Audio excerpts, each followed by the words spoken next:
Assalamualaikum warahmatullahi wabarakatuh. Nama saya Muhammad Aidi Ikmal bin Suhairi dari Kumpulan 7. Jadi kami akan menceritakan tentang kisah Nabi Musa dengan kaum Bani Israel. Jadi bagaimanakah bermulanya kesesatan kaum Bani Israel? Bermulanya pada zaman Nabi Musa membelah lautan untuk menenggelamkan para pengikut Fir'aun serta Fir'aun sendiri. Jadi kaum Bani Israel mengikut Nabi Musa dengan membawa barangan-barangan kemas milik Fir'aun dengan helah meraihkan Fir'aun. Lalu didatangi malaikat Jibril dengan kudanya yang mampu menghidupkan tumbuhan pada tapak kaki kudanya, dan disaksikan oleh Musa As-Samiri, iaitu pengikut Nabi Musa yang pandai lagi bijaksana. Dan seterusnya Nabi Musa pun bersama pengikutnya pergi ke Bukit Tursina. Lalu Nabi Musa pun meninggalkan pengikutnya untuk mendaki Bukit Tursina. Hal ini menimbulkan beberapa persoalan daripada Musa As-Samiri. Lalu bertanya kepada Nabi Harun, iaitu adik kepada baginda Nabi Musa. Lalu Nabi Harun menyuruh Musa As-Samiri untuk berdiam diri untuk serta menunggu kepulangan Nabi Musa. Musa As-Samiri pun ragu-ragu dengan barangan kemas milik Fir'aun, lalu menyuruh para pengikut Nabi Musa menggali lubang serta meletakkan barangan kemas lalu dikambus untuk menanti kepulangan Nabi Musa.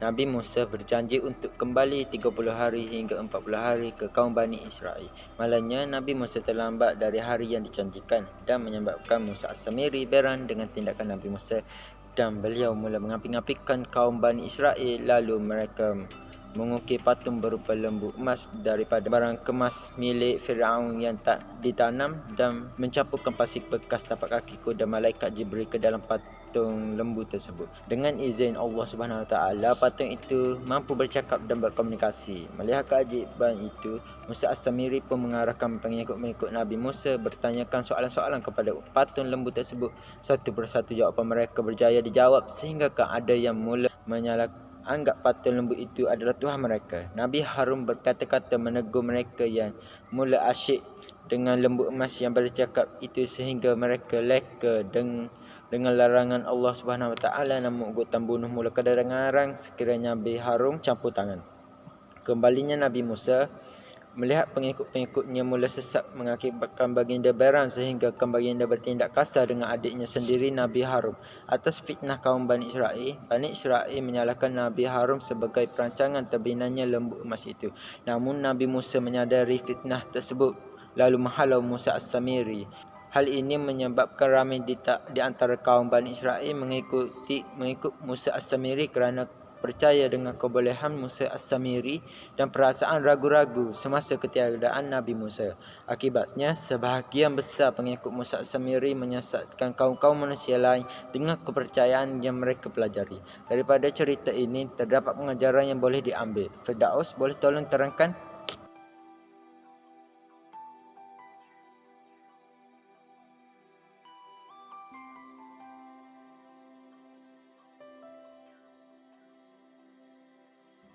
Saya nak menyentuh tentang jihad Nabi Musa AS. Allah Subhanahu Wa Taala menceritakan berkenaan Bani Israel, iaitu bangsa Yahudi, dalam surah Al-Ma'idah ayat ke-24 hingga ke-26. Ayat itu menjelaskan tentang hukuman Allah Subhanahu Wa Taala terhadap Bani Israel, iaitu bangsa Yahudi yang berasal daripada keturunan Nabi Yaqub AS. Ketika mereka diuji dengan kemenangan mudah supaya bersyukur, kemudian Allah Subhanahu Wa Taala sekali lagi menguji mereka supaya membebaskan tanah suci Palestin yang telah dirasmikan oleh Nabi Ibrahim AS daripada penaklukan kaum Jabbarin yang paling zalim. Mereka diberikan syarat supaya berjihad bagi menegakkan agama Allah SWT di bumi Palestin dengan kitab Taurat.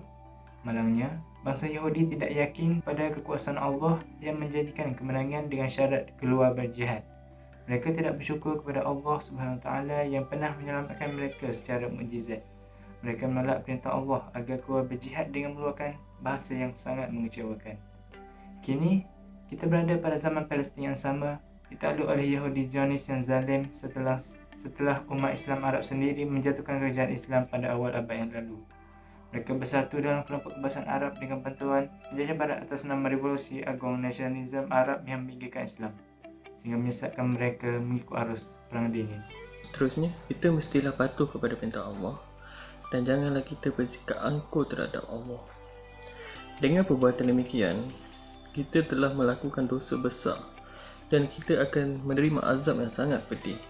Contohnya ialah golongan Bani Israel yang sangat angkuh mengingkari perintah Allah SWT. Selain itu, menghina para nabi dan pengikut setiap para nabi. Selain itu juga, membunuh para nabi dan pengikut mereka yang diutuskan dengan cara yang tidak benar.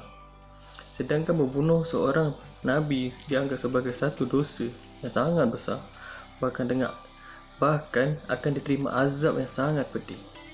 Oleh itu, kita hendaklah mematuhi segala perintah Allah SWT agar hidup kita dirahmati olehnya. Okey, saya serahkan seterusnya kepada Pak Izzy. Okey, seterusnya istimewa yang dapat kita peroleh daripada kisah ni adalah di mana Allah memberikan petunjuk kepada kita supaya kita untuk bersyukur kepada nikmat Allah SWT dan jangan sesekali kita kufur. Kerana daripada kisah ni kita dapat peroleh di mana kaum Bani Israel telah diberikan nikmat kebebasan daripada kekejaman Fir'aun.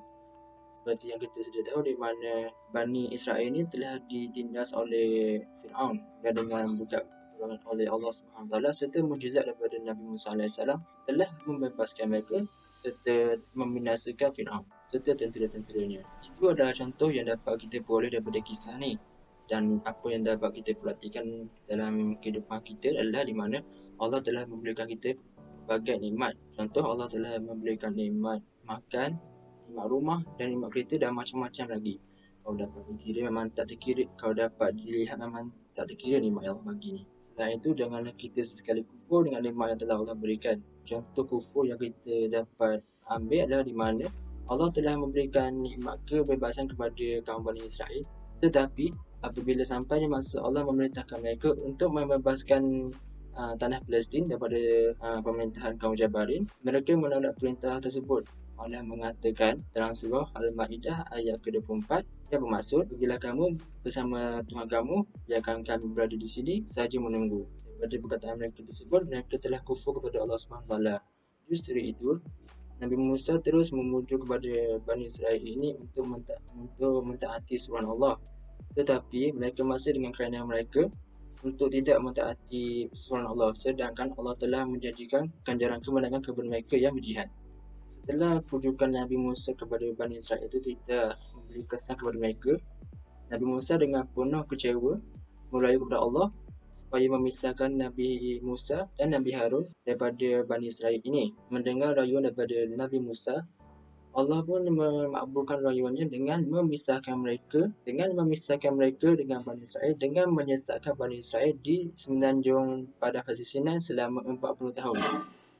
Perkara ini ada disebut dalam surah Al-Ma'idah ayat ke-26 yang bermaksud, sesungguhnya negeri itu diharapkan kepada mereka memasukinya selama 40 tahun. Mereka akan merayau-rayau dan dengan bingungnya di sepanjang masa itu di padang pasir Sinai. Maka janganlah kau berduka cita terhadap kaum yang fasik itu. Kesimpulan daripada ikhtibar ni adalah di mana sentiasalah kita bersyukur dengan nikmat yang Allah telah berikan kepada kita dan janganlah sesekali kita kufur dengan nikmatnya.